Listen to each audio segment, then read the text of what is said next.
Baik, saya akan bacakan kebenaran firman Tuhan yang terambil dari Ulangan 24. Apabila seseorang mengambil seorang perempuan dan menjadi suaminya, dan jika kemudian ia tidak menyukai lagi perempuan itu, sebab didapatinya yang tidak senonoh padanya, lalu ia menulis surat cerai dan menyerahkannya ke tangan perempuan itu. Sesudah itu menyuruh dia pergi dari rumahnya. Dan jika perempuan itu keluar dari rumahnya dan pergi dari sana, lalu menjadi istri orang lain. Dan jika laki-laki yang kemudian ini tidak cinta lagi kepadanya, lalu menulis surat cerai dan menyerahkannya ke tangan perempuan itu serta menyuruh dia pergi dari rumahnya. Atau jika laki-laki yang kemudian mengambil dia menjadi istrinya itu mati, maka suaminya yang pertama yang telah menyuruh dia pergi itu tidak boleh mengambil dia kembali menjadi istrinya setelah perempuan itu dicemari. Sebab hal itu adalah kekejian di hadapan Tuhan. Janganlah engkau mendatangkan dosa atas negeri yang diberikan Tuhan Allahmu kepadamu menjadi milik pusakamu. Apabila baru saja seseorang mengambil istri, janganlah ia keluar bersama-sama dengan tentara maju berperang atau dibebankan sesuatu pekerjaan. 1 tahun lamanya ia harus dibebaskan untuk keperluan rumah tangganya dan menyukakan hati perempuan yang telah diambilnya menjadi istrinya. Janganlah mengambil kilangan atau batu kilangan atas sebagai gadai, karena yang demikian itu mengambil nyawa orang sebagai gadai. Apabila seseorang kedapatan sedang menculik orang, salah seorang saudaranya dari antara orang Israel, lalu memperlakukan dia sebagai budak dan menjual dia, maka haruslah penculik itu mati. Demikianlah harus kau hapuskan yang jahat itu dari tengah-tengahmu. Hati-hatilah dalam hal penyakit kusta dan lakukanlah dengan tepat segala yang diajarkan imam-imam orang Lewi kepadamu. Apa yang kuperintahkan kepada mereka haruslah kamu lakukan dengan setia. Ingatlah apa yang dilakukan Tuhan Allahmu kepada Miriam pada waktu perjalananmu keluar dari Mesir. Apabila engkau meminjamkan sesuatu kepada sesamamu, janganlah engkau masuk ke rumahnya untuk mengambil gadai daripadanya. Haruslah engkau tinggal berdiri di luar, dan orang yang kau beri pinjaman itu haruslah membawa gadai itu keluar kepadamu. Jika ia seorang miskin, janganlah engkau tidur dengan barang gadainya. Kembalikanlah gadainya itu kepadanya pada waktu matahari terbenam, supaya ia dapat tidur dengan memakai kainnya sendiri dan memberkati engkau. Maka engkau akan menjadi benar di hadapan Tuhan Allahmu. Janganlah engkau memeras pekerja harian yang miskin dan menderita, baik ia saudaramu maupun seorang asing yang ada di negerimu, di dalam tempatmu. Pada hari itu juga haruslah engkau membayar upahnya sebelum matahari terbenam. Ia mengharapkannya karena ia orang miskin, supaya ia jangan berseru kepada Tuhan mengenai engkau dan hal itu menjadi dosa bagimu. Janganlah ayah dihukum mati karena anaknya. Janganlah juga anak dihukum mati karena ayahnya. Setiap orang harus dihukum mati karena dosanya sendiri. Janganlah engkau memperkosa hak orang asing dan anak yatim. Juga janganlah engkau mengambil pakaian seorang janda menjadi gadai. Haruslah kau ingat bahwa engkau pun dahulu budak di Mesir dan engkau ditebus Tuhan Allahmu dari sana. Itulah sebabnya aku memerintahkan engkau melakukan hal itu. Apabila engkau menuai di ladangmu, lalu terlupa seberkas di ladang, maka janganlah engkau kembali untuk mengambilnya. Itulah bagian orang asing, anak yatim dan janda, supaya Tuhan Allahmu memberkati engkau dalam segala pekerjaan. Apabila engkau memetik hasil pohon jaitunmu dengan memukul-mukulnya, janganlah engkau memeriksa dahan-dahannya sekali lagi. Itulah bagian orang asing, anak yatim dan janda. Apabila engkau mengumpulkan hasil kebun anggurmu, janganlah engkau mengadakan pemetikan sekali lagi. Itulah bagian orang asing, anak yatim dan janda. Haruslah kau ingat bahwa engkau pun dahulu budak di tanah Mesir. Itulah sebabnya aku memerintahkan engkau melakukan hal ini. Demikian pembacaan firman Tuhan. Lanjut Pak Murli. Ya, selanjutnya kita membaca dari 1 Timotius 5 mengenai saudara-saudara seiman. Janganlah engkau keras terhadap orang yang tua, melainkan tegurlah dia sebagai bapa. Tegurlah orang-orang muda sebagai saudaramu, perempuan-perempuan tua sebagai ibu, dan perempuan-perempuan muda sebagai adikmu dengan penuh kemurnian. Mengenai janda, hormatilah janda-janda yang benar-benar janda. Tetapi jikalau seorang janda mempunyai anak atau cucu, hendaknya mereka itu pertama-tama belajar berbakti kepada kaum keluarganya sendiri dan membalas budi orang tua dan nenek mereka. Karena itulah yang berkenan kepada Allah. Sedangkan seorang janda yang benar-benar janda, yang ditinggalkan seorang diri, menaruh harapannya kepada Allah dan bertekun dalam permohonan dan doa siang malam. Tetapi seorang janda yang hidup mewah dan berlebih-lebihan, ia sudah mati selagi hidup. Peringatkanlah hal-hal ini juga kepada janda-janda. Janda-janda itu agar mereka hidup dengan tidak bercela. Tetapi jika ada seorang yang tidak memeliharakan sanak saudaranya, apalagi seisi rumahnya, orang itu murtad dan lebih buruk dari orang yang tidak beriman. Yang didaftarkan sebagai janda hanyalah mereka yang tidak kurang dari 60 tahun, yang hanya satu kali bersuami, dan yang terbukti telah melakukan pekerjaan yang baik, seperti mengasuh anak, memberi tumpangan, membasuh kaki saudara-saudara seiman, menolong orang yang hidup dalam kesesakan, pendeknya, mereka yang telah menggunakan segala kesempatan untuk berbuat baik.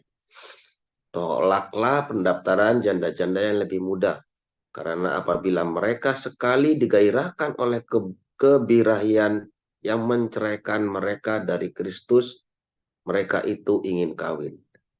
Dan dengan memungkiri kesetiaan mereka yang semula kepadanya, mereka mendatangkan hukuman atas dirinya. Lagi pula dengan keluar masuk rumah orang, mereka membiasakan diri bermalas-malas, dan bukan hanya bermalas-malas saja, tetapi juga meleter dan mencampuri soal orang lain dan mengatakan hal-hal yang tidak pantas. Karena itu aku mau supaya janda-janda yang muda kawin lagi, beroleh anak, memimpin rumah tangganya, dan jangan memberi alasan kepada lawan untuk memburuk-burukkan nama kita. Karena beberapa janda telah tersesat mengikut iblis. Jika seorang laki-laki atau perempuan yang percaya mempunyai anggota keluarga yang janda, hendaklah ia membantu mereka sehingga mereka jangan menjadi beban bagi jemaat. Dengan demikian, jemaat dapat membantu mereka yang benar-benar janda. Beberapa petunjuk dan nasihat lagi. Penatua-penatua yang baik pimpinannya patut dihormati 2 kali lipat, terutama mereka yang dengan jerih payah berkhotbah dan mengajar. Bukankah kitab suci berkata, janganlah engkau memberengus mulut lembu yang sedang mengirik, dan lagi seorang pekerja patut mendapat upahnya. Janganlah engkau menerima tuduhan atas seorang panatua kecuali kalau didukung 2 atau 3 orang saksi. Mereka yang berbuat dosa hendaklah kau tegur di depan semua orang, agar yang lain itu pun takut. Di hadapan Allah dan Kristus Yesus dan malaikat-malaikat pilihannya, kupesankan dengan sungguh kepadamu, camkanlah petunjuk ini tanpa prasangka, dan bertindaklah dalam segala sesuatu tanpa memihak. Janganlah engkau terburu-buru menumpangkan tangan atas seseorang, dan janganlah terbawa-bawa ke dalam dosa orang lain. Jagalah kemurnian dirimu. Janganlah lagi minum air saja, melainkan tambahkanlah anggur sedikit. Berhubung pencernaanmu terganggu dan tubuhmu sering lemah. Dosa beberapa orang mencolok, seakan-akan mendahului mereka ke pengadilan. Tetapi dosa beberapa orang lagi baru menjadi nyata kemudian. Demikian pun perbuatan baik itu segera nyata, dan kalau tidak demikian, ia tidak dapat terus tinggal tersembunyi. Amin. Ya, amin untuk firman Tuhan. Terima kasih para lektor, Ibu Sarma dan Pak Murli Sergar. Bu Ana, mohon jadikan Bu Santi Simanjuntak sebagai host. Selanjutnya kita akan mendengar renungan firman Tuhan dengan judul atau tema janda oh janda. Silakan Pastor Joseph Pauljang. Pak Enardo bilang janda, oh jandanya nggak pakai perasaan nih. Janda, oh janda. Itu dong Pak Enardo. Nggak ada, duda, oh duda, garing. Nggak enak saudara. Janda, oh janda, duda, oh duda, nggak ada. Kerja, saudara ya. Yang dimaksud janda itu yang dimaksud janda yang harus disantunin itu yang 60 tahun ke atas, saudara ya.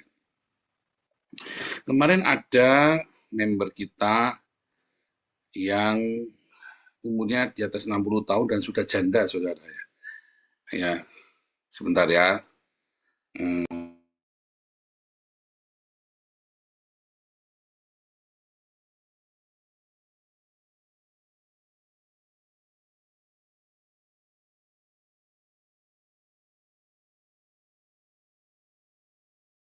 Oke. Jadi, saudara, ada member kita yang janda, benar-benar janda, miskin 60 tahun. Anaknya masih punya anak ya. Anaknya anak yatim namanya, saudara. Ayahnya sudah meninggal, ya. Jadi itu namanya janda. Nah, itu harusnya pengurus embun pagi nggak usah pakai ragu-ragu, ya. Itu janda miskin 60 tahun, harusnya dikasihnya paketnya lengkap tuh. Beasiswa juga dapat, ya kan? Terus juga sembako juga dapat, pulsa listrik dapat, kalau dia nggak bisa bayar kontrakan rumah dibayarin kalau perlu. Itu harusnya, itu udah otomatis. Tapi dilihat, jangan-jangan dia janda tapi itu tadi janda janda tapi itu tadi janda tapi janda, bukan janda oh janda tapi janda ya kan. Kalau sudah begitu harus dirawat saudara ya, tetapi balik lagi si janda ini tetap harus absennya 75%. Kalau nggak 75% nggak bisa juga tetap. Iya dong, kan cuman bangun saja janda, susahnya apa coba? Siapa di sini janda yang nggak bisa bangun jam 4 pagi? Repot saudara. Kamu janda nggak bisa bangun jam 4 pagi, mencurigakan kamu. Kamu semalam ngapain kamu?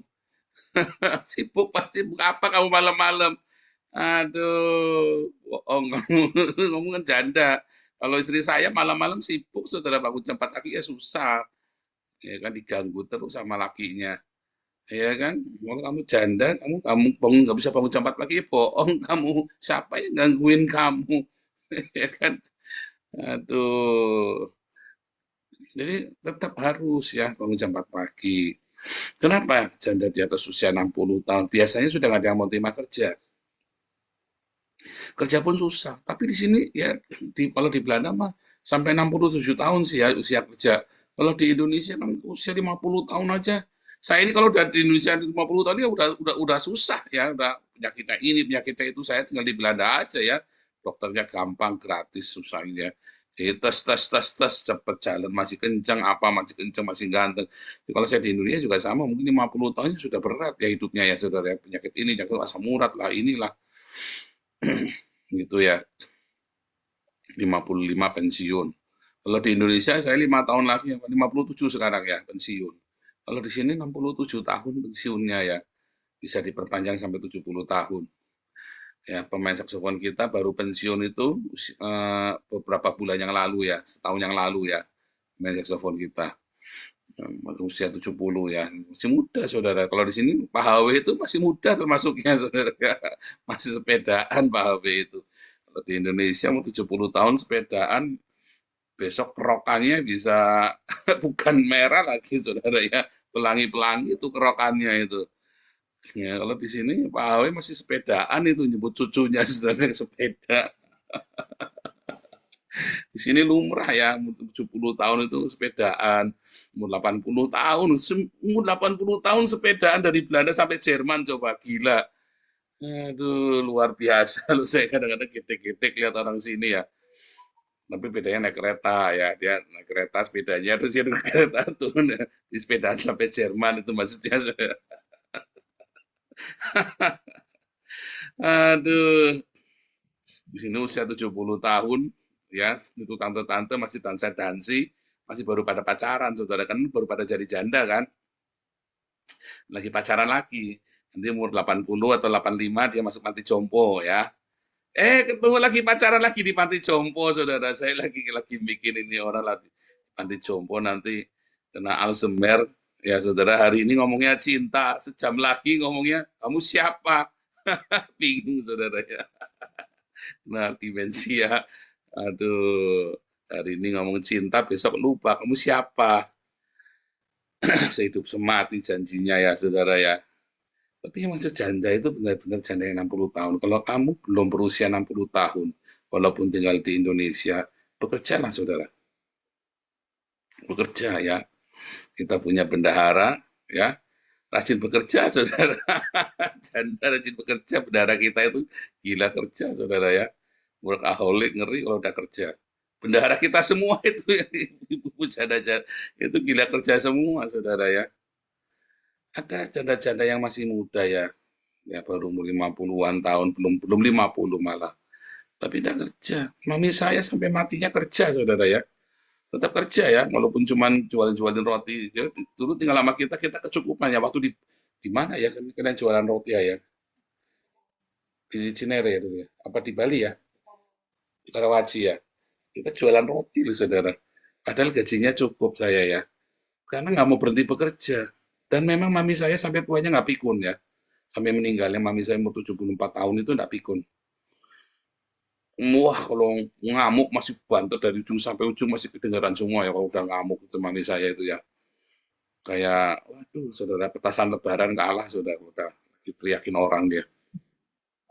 Masih kerja ya. Masih rajin ya. Kenapa? Omanya anak itu terakhir masih jualan kue ya, umur 60 lebih ya. Masih jualan kue loh, saudara, omanya anak itu loh. Saya kadang-kadang gitu. Mertua saya itu masih kerja, disuruh pensiun nggak mau, suruh tutup tokonya nggak mau. Saya sampai pusing ya. Saya juga sampai pusing ya. Nggak mau, saudara ya. Kemarin jatuh, kita sampai bingung sendirian. Suruh tutup, suruh ikut kesini nggak mau, saudara ya. Padahal kita mantunya baik-baik. Kebetulan mertua saya baik ya. Makanya mantunya dapetnya baik-baik ya. Menantunya baik-baik, sayang semua ya. Suruh kesini nggak mau, saudara. Makanya kita bingung. Masih bekerja. Kenapa kalau nggak kerja? Memang sebetulnya saya juga mengerti ya. Kalau nggak kerja ya pikun cepet, saudara, cepet tua. Makanya Anda ya, walaupun Anda sudah janda, bekerjalah saudara. Jangan ada kata nggak kerja, apalagi kalian yang duda. Kadang-kadang saya sewot ini ya, ada satu bukan ini ya, ada satu orang suka wasipin saya mintain duit. Janda bukan, duda bukan. Ya saudara ya, anaknya lengkap, minta duit terus saudara ya. Dalam hati saya nggak malu ini orang ya. Maaf saudara ya. Saya sekere-kerenya saya nggak minta duit. Aduh, jangan pernah Anda mengharapkan orang lain. Kalau benar-benar membutuhkan bantuan, bilang saudara. Tetapi Anda jangan pernah minta bantuan dan Anda tidak bekerja. Lalu kita pernah nanya, Pak, kamu kerja apa? Aduh, aku nggak kerja karena aku harus ngerawat cucu. Loh, berarti kan anak kamu yang kudu merawat kamu kan? Saudara, ketika saya bekerja, karena saya saking sibuknya bekerja, istri saya juga dulu mengajar di sekolah ya. Lalu anak saya yang merawat oma saya, saudara. Mami saya itu nggak pernah minta-minta sama orang. Aduh, saya kasihan, saya nggak kerja. Karena kami cukupi. Mami mau beli baju baru, berapa saja kita belikan. Saudara. Saya kerja, anak kerja. Maka ketika anak saya si Wesley yang ngerawat mami saya, ya kan wajar kan begitu kan? Di rumah saja masih bikin roti mami saya, coba di rumah saya masih.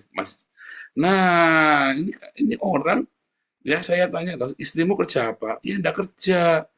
Lah kamu kerja apa? Enggak kerja. Lalu kamu berdua enggak kerja, ngerawat cucunya kamu, anaknya kamu kerja, mantunya kamu kerja dua-dua, terus kamu minta uangnya sama saya begitu. Anda nangkep nggak, saudara? Ini kurang ajar, saudara. Sorry, saudara, saya ngomong ini kurang ajar namanya orang ini. Anaknya lebih kurang ajar lagi. membiarkan orang tuanya minta-minta, saudara. Kamu ini kerja, suami istri kerja, cucunya yang ngerawat bapaknya dia. Suami istri, si opa oma ini tidak kerja, padahal masih muda. Ini namanya kurang ajar. Saudara, saya benar ngajari Anda ya, sekalipun Anda orang kaya, ya, sekalipun kamu punya duit, kalau kamu belum usia 70 tahun, ya, dan kamu sudah tidak kerja, tidak mau sesuatu, cepat pikun kamu, saudara. Nanti kamu jadi biang kerok tuh di rumah tuh, ya, jadi biang kerok kamu.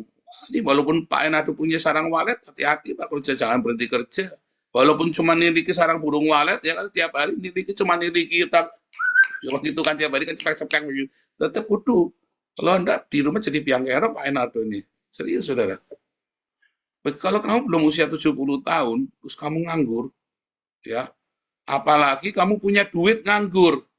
Apa yang dilakukan, saudara? Pembantu kamu kerjain. Saya enggak. Kamu jangan ngomong saya salah, saudara. Buktinya sudah banyak. Kalau kamu belum usia 70 tahun, yang laki-laki ini ya, dan kamu masih normal, hasratnya libidonya masih tinggi, jangan sampai kamu nganggur, saudara. Kalau kamu nganggur, nanti anak orang kamu kerjain, tetangga kamu kerjain nanti. Serius, saudara. Wah, sudah banyak buktinya. Ya, jangan main-main, jangan kamu remehkan. Oh, saya sudah tua. Ya, saya sih belajar sama Pak HW ya. Udah tua juga katanya sudah pensiun, udah usia pensiun, masih ngerawat cucunya, masih ngerjakan ngutak-ngutik apa aja masih dikutak-ngutik ya. Itu saya dikasih mesin kopi. Ya, habis dibetulin sama Pak HW, masih baru tapi rusak sedikit, terus beli baru lagi. Rupanya saya dikasih masih baru mesin kopinya itu, yang mesin buat bikin kopi itu. Dikerjain utak-utik, harus kerja terus, nggak boleh berhenti. Begitu berhenti kamu pikun, saudara. Atau kamu kan ngerjain anak orang, atau kamu ngerjain pembantumu, atau kamu ngerjain istrinya tetanggamu. Tapi kalau kamu kerja, rajin tetap bekerja, ngantor, pergi. Kalau kamu punya kantor, kamu pergi kantor. Ya, kalau sampingnya apa? Buka toko di rumah. Ya, buka toko, nungguin toko. Atau apa, buka warung yang simpel-simpel saja, saudara ya. Bikin sesuatu buka yang ringan, kerjaan yang ringan-ringan. Harus kerja. Kalau kamu belum usia 70 tahun, apalagi libidomu masih tinggi, harus kerja. Ya kan? Atau kamu pelayanan. Nah, artinya kerja itu ada aktivitas. Ya, pemain saksofon kita itu sudah 70 tahun masih pengen kerja, saudara. Saya bilang, Pak, mungkin saatnya Pak melayani sekarang. Aku pengen kerja ya, aku masih sehat. Sebenarnya saya setuju ya dengan Pak Asif ini kerja. Kenapa? Memang harus kerja. Tetapi masalahnya beliau ini pemain saksofon yang sangat profesional, saudara. Saya bilang, mendingan kamu main saksofon profesional, udah abdikan hidupmu buat Tuhan. Mau kapan lagi mengabdikan hidupmu buat Tuhan? Tapi kan bukan nganggur, sibuk banget, ya kan? Nah, itu beda lagi, melayani Tuhan sepenuh waktu namanya. Nah, Anda juga begitu, saudara. Jangan pernah izinkan tanganmu berhenti bekerja.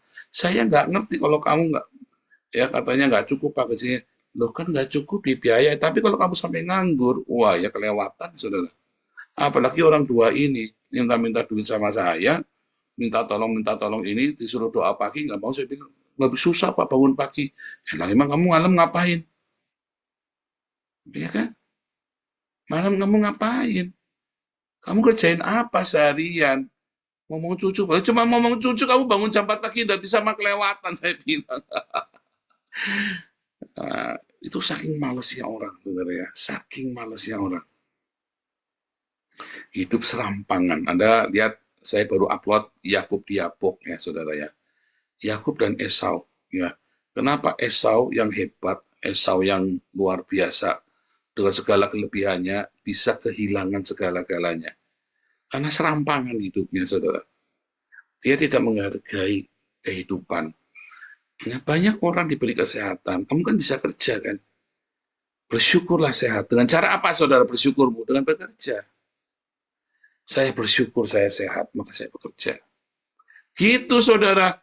Jadi kalau Anda ya hidup nggak kerja, ya kalau di Belanda ini masalahnya bisa ya, kamu nggak kerja tetap dikasih makan sama pemerintah. Tetapi itulah tanda bahwa kamu tidak mengucap syukur. Kalau kamu mengucap syukur hidupmu, pasti kamu bekerja. Wah, walaupun kamu cacat, walaupun kamu sakit, karena ada ucapan syukur dalam hidupmu, kamu pasti bekerja, saudara. Ya, makanya saya lihat ya, amati ya, orang-orang yang hidupnya suka mengeluh, ya kere. Dia kere ya karena suka mengeluh. Bukan dia mengeluh karena kere, tapi dia kere karena suka mengeluh. Jangan dibalik, saudara. Oh, dengarkan omongan saya. Jadi gimana dong? Iya, walaupun kamu sekarang miskin, bilang terima kasih Tuhan, engkau baik. Tiap hari kamu bilang pagi-pagi bangun, terima kasih Tuhan, engkau baik. Engkau baik, kenapa? Aku sehat. Engkau baik, karena aku ya masih bisa bekerja. Tuh enggak bisa bekerja, enggak mungkin kamu enggak bisa bekerja. Ada banyak sekali pekerjaan, ada pernah pengangguran ya. Di tempat kita ada yang nganggur, saya tawarin kerjaan. Kamu kerjaan ini mau enggak? Nanti kamu Senin sampai Jumat, kamu kerja di sini, 1 minggu kamu pulang. Alasannya banyak, saudara. Ya udah, pray, saudara. Sekarang gegeran katanya kurang duit, disuruh kerja enggak mau, disuruh kerja sini enggak mau, kurang duit. Tidak semua pekerjaan kamu bisa milih, kecuali kamu kayak saya bisa milih kerjaan. Ya, saya punya title banyak, saya punya keahlian banyak, kita bisa milih kerjaan. Kita punya pengalaman kerja banyak. Kalau kamu tidak punya pendidikan, kalau kamu ada keterbatasan, kamu tidak bisa milih kerjaan, ya kerjakan apa adanya. Ya, kenapa kamu sekarang tidak bisa milih kerjaan? Ya karena kamu waktu mudanya serampangan. Saya waktu mudanya kerja keras, sehingga sekarang saya punya banyak keahlian. Dan saya bisa memilih pekerjaan yang enak buat saya. Tapi banyak orang tidak bisa milih kerja, ya kerjakan. Karena masa mudamu dulu udah salah. Apapun yang kita lakukan di dunia ini adalah konsekuensi di masa lalu dan akan berkonsekuensi di masa depan. Ya, jadi kamu tidak bisa terus kamu menyalahkan Tuhan, tuh susahnya jadi orang miskin. Bukan. Ya, kata miskin itu apa, saudara? Nggak ada makanan, nggak ada pakaian di rumah. Kamu diusir kamu nggak punya rumah. Itu namanya miskin. Selama kamu masih ada rumah, ada makanan, ada pakaian, itu namanya nggak miskin. Yang benar adalah kamu kepengen bersolek, yang adalah kamu pengen hidup mewah-mewah. Ya, saudara, saya termasuk miskin kalau di Belanda. Ya, tetapi ya saya nggak pernah mengeluh, saudara. Ya dulu tahun pertama ya, di tahun-tahun pertama saya di Belanda, hanya dengan 400 euro sebulan, saudara. Itu termasuk miskin, tapi kami tidak sehari pun mengeluh. Kami setiap hari selalu ada ucapan syukur. Makanya kata selalu jadi volunteer for free will di yayasan-yayasan sosial supaya kita ada kerjaan. Kenapa? Ucapan syukur. Ya, sampai ada satu yayasan sosial, jaraknya itu kurang lebih 30 kilo ya, 15 kilo pergi, 15 kilo pulang. Saya bilang, enggak apa-apa, aku mau. Naik sepeda, saudara. Dulu saya naik sepeda, nggak ada mobil, naik sepeda 15 kilo. Enggak apa-apa, saya mau. Ya. Kenapa? Karena saya sehat. Ucapan syukur dalam hidup saya. Ya, tiap hari Minggu saya pergi ke sana ya, pelayanan ya, 15 kilo. Itu ucapan syukur buat saya, saudara. Ya. Nah, kalau kamu hidupnya penuh dengan ucapan syukur, pasti kamu bekerja. Walaupun kamu sudah tua. Bu Ida contohnya. Aku sudah tua, tapi aku masih mau jadi koordinator tim besuk, saudara. Wah, senang sekali Bu Ida. Saya juga melihatnya, juga senang melihatnya. Bu Ida bahagia. Bisa besuk-besuk ya kan, bisa memberikan perhatian. Di usia yang sudah tidak muda lagi, senang. Bu Ida senang, saya juga senang, saudara. Nggak malas-malasan di rumah. Malas, nggak ada ininya. Nggak ada, saudara, rajin. Banyak orang ya masih muda, sudah ke sana, aduh encok, aduh ini, aduh itu. Itu karena kamu hidupnya tidak mengucap syukur, padahal kamu berkelimpahan dengan kesehatan, saudara. Ya kan? Bekerja, saudara. Jangan tidak bekerja. Jangan sekali-kali Anda tidak bekerja. Alkitab sudah mengajarkan kepada kita untuk bekerja. Pak, saya janda, Pak. Iya, janda masih usia 30, bukan janda, namanya randa, saudara. Perawan bukan, janda bukan, karena bisa kawin lagi kamu kan. Iya kan? Kalau kamu masih usia 30 tahun, udah minta-minta. Kerja dulu, kalau kurang bilang, ya. Bilang kalau kurang sama dokter Yono, bilang laporan, Pak dokter saya sudah kerja tapi uangnya kurang, ya kan? Nanti dibantu sembako, ya kan? Pak, Anda bisa bayar rumah, Pak, gimana? Ada masa-masanya, saudara, ya, walaupun kamu bukan janda, bukan duda, ada masa-masanya kita benar-benar kolaps. Saya rasanya, saudara, benar, ada masanya kita benar-benar sampai titik dasar. Ada, saudara. Ya, selalu ada masa-masa itu, jangan ragu. Ya, saat kamu harus menerima bantuan, nggak apa-apa, jangan malu. Ya, tetapi jangan tidak bekerja, harus bekerja. Karena saat kamu tidak bekerja, kamu sedang apa? Kamu sedang menghina Tuhan yang menciptakanmu, kamu sedang menghina Tuhan yang memberi kamu kesehatan. Ya, makanya kalau kamu sehat, bisa jalan kemana-kemana, lalu tidak kerja, saya bingung, saudara. Saya benar-benar bingung. Ya, saya mah bersyukur ya sehat, punya kaki, punya tangan, saya bisa naik sepeda kemana-mana. Saya mah kalau apa-apa langsung kerjain, seneng, saudara ya, ucapan syukur. Ini belum, ini baru kerja yang normal loh, belum sampai yang lain-lain loh. Kamu belum tahu kalau saya sudah bekerja sampai, ya, itu udah jangan. Kalau kerja yang over itu juga jangan. Saudara. Kerja yang over itu bagaimana? Kamu sampai berhari-hari nggak tidur. Saya ngalami juga ya, berhari-hari nggak tidur karena nyiapin project. Itu juga nggak boleh, saudara. Bekerjalah minimum sehari 6 jam, maksimum 10 jam, saudara. Dan saya gunakan 10 jam bekerja. Bekerja, saudara ya, bekerja.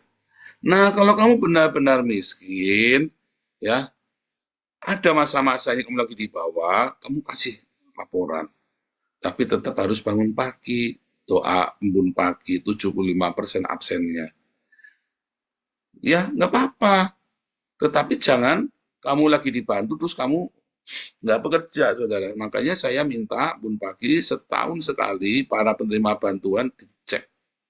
Kalau nggak kerja, jangan dibantu lagi, saudara. Ya, kerja itu banyak. Ya.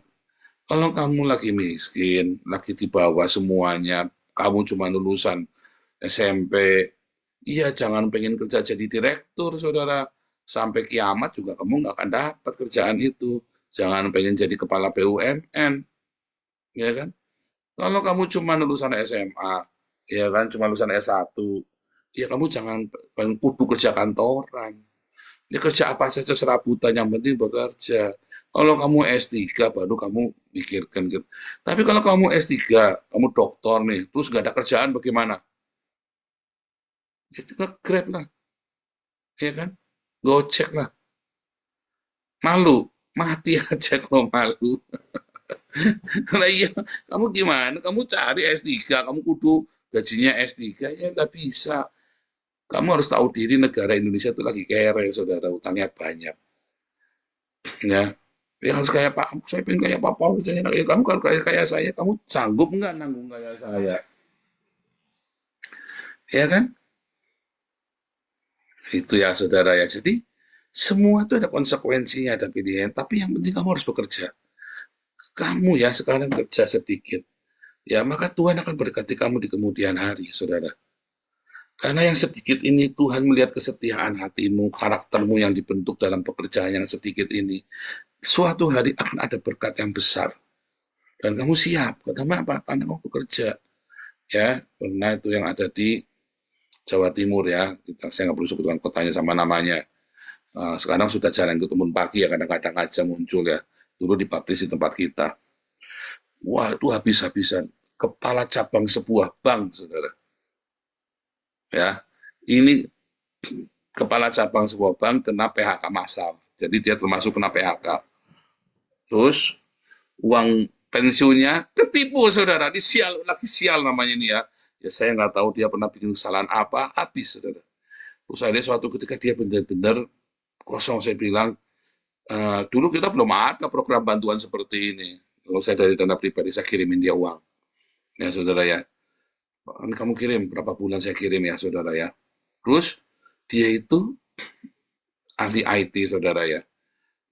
Bukan ahli banget, tapi dia mengerti lah tentang komputer segala macam. Dia ajari, terus anaknya suka main game. Terus, uang yang saya kirim sama dia, nggak dihabisin, saudara. Anaknya disuruh kursus bikin program game. Akhirnya anaknya sekarang jadi programmer game, ya penghasilannya di atas 10 juta, saudara. Bisa buat menghidupi satu keluarga dari uang yang saya kasih itu. Ya, dia apa? Dia ngojek, saudara. Dia punya mobil tua, udah nggak bisa dipakai mobilnya. Ya dia ngojek buat bertahan sampai anaknya bisa menghasilkan uang. Udah dikontrak sama perusahaan, anaknya bikin project, bisa sekarang nutupin seluruh keluarganya, menghidupi seluruh keluarganya.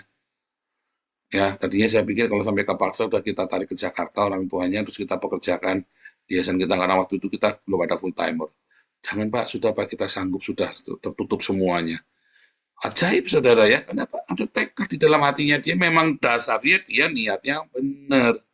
Nah, ada orang-orang yang benar-benar membutuhkan bantuan, ya kita bantu harus. Kayak tadi kayak ada janda miskin dan anak yatim itu ya, janda miskin, ya itu harus dibantu. Tapi tetap syaratnya harus 75% ikut embun pagi. Saya lupa namanya si ibu ini ya, bentar ya, saya lupa namanya. Nanti kalau ibu ini itu ya saudara nggak ikut embun pagi ya tetap nggak bisa dikasih. Dan 70% masa bangun pagi aja nggak bisa. Bangun pagi kan bukan pekerjaan yang sesuatu pekerjaan yang luar biasa sekali, apalagi kalau dia janda nggak bekerja. Mestinya kan bangun pagi bisa, kalau udah bisa bangun pagi semalaman, ngerjain apa dia semalaman, ya kan? Tapi kita bantu. Kalau dia datang, ya nggak usah ditawar-tawar. Begitu dia datang 75% kehadirannya, ya sudah dibantu semuanya. Apa yang dia butuhkan kita bantu. Dia janda miskin, nggak punya pekerjaan. Mau kerja di mana? Udah 60 tahun, suruh nyuci pun siapa yang mau mempekerjakan dia? Tapi kalau dia masih 50-an, masih di bawah 60, saya kira masih banyak orang mau bekerja. Itu saudara ya. Jadi Tuhan mengajarkan kepada kita dengan luar biasa sekali ya. Kamu jangan sampai kamu menzolimi anak yatim dan janda. Yang dimaksud janda adalah janda yang usia 60 tahun. Nah kalau 30 tahun bukan masalah menzolimi ya. Nanti kamu jandanya bawa pulang, akhirnya kamu makan pula sendiri jandanya. Ya kan? Bukan masalah menzolimi, hati-hati saudara. Ya kan di dalam Yakobus 1 ayat 27 jelas ya, kamu harus mengunjungi anak yatim dan janda miskin dalam kesusahan mereka sambil menjaga hidupmu tidak tercemar. Ya, jangan kamu jandanya kamu kunjungi lalu kamu jadikan propertimu, saudara, distempel. Jangan, saudara. Ya, makanya yang dimaksud dengan janda adalah janda yang berusia 60 tahun. Kalau janda masih 30 tahun, dia bukan janda, sudah suruh menikah lagi. Kalau dia cerai, dia disuruh introspeksi dulu. Ya, terus disuruh belajar bekerja yang benar, masih muda, ya masih 50 tahun Pak, ya masih bisa bekerja. Jangan manja, masih 50 tahun kok bisa bekerja. Mami saya saja umur 65-70 masih bekerja. Ya, karena itu akan justru akan membuat kamu sehat dan Tuhan akan memberkati pekerjaanmu. Ya, saudara, ya itulah ucapan syukur kita, saudara. Ya, jadi jangan kamu alasannya kamu janda apa sudah tua nggak bisa bekerja. Nggak bisa, berapa usiamu, saudara? Alkitab sudah jelas mengatakan 60 tahun. Ya, Alkitab jelas mengatakan 60 tahun. Ya, saudara ya, para janda, para duda, opa, oma yang masih bisa bekerja, ayo bekerja. Ya, bekerja. Jangan kamu tidak bekerja, walaupun kamu kaya raya. Kalau kamu pengen awet muda, bekerja. Nah, melayani Tuhan sepenuh waktu. Nah, kayak Bu Ida ini kan part time ya kan, dari tim besuk, koordinator tim besuk. Nah, itu namanya melayani Tuhan. Tapi kamu jangan nganggur-ngangguran di rumah, cuman mengerjakan hanya hobimu saja yang tidak produktif. Ya, misalnya hobi yang tidak produktif itu cuma mainan burung itu loh. Kecuali kamu sengaja profesional, burungnya diternak terus ada duitnya gitu ya. Burung bekicau yang profesional bener, tapi kamu cuma senang-senang tak hobi tok. Wah, nanti kamu akhirnya mainan burung, ya kan? Burungnya orang dimandiin, repot kamu saudara. Ya kan? Belajar ya saudara ya, bertanggung jawab dengan hidup kita. Sebab Tuhan akan memberkati kita melalui pekerjaan yang kamu lakukan. Kalau enggak ya cuma sekedar makan saja. Dan setahun pun kalau kamu terbukti nanti tidak bekerja, ya setahun kamu kita stop bantuannya. Tapi 75% kita stop. Dievaluasi, harus stop. Nggak boleh, nggak bekerja, nggak boleh makan. Ya, nah, Tuhan Yesus memberkati.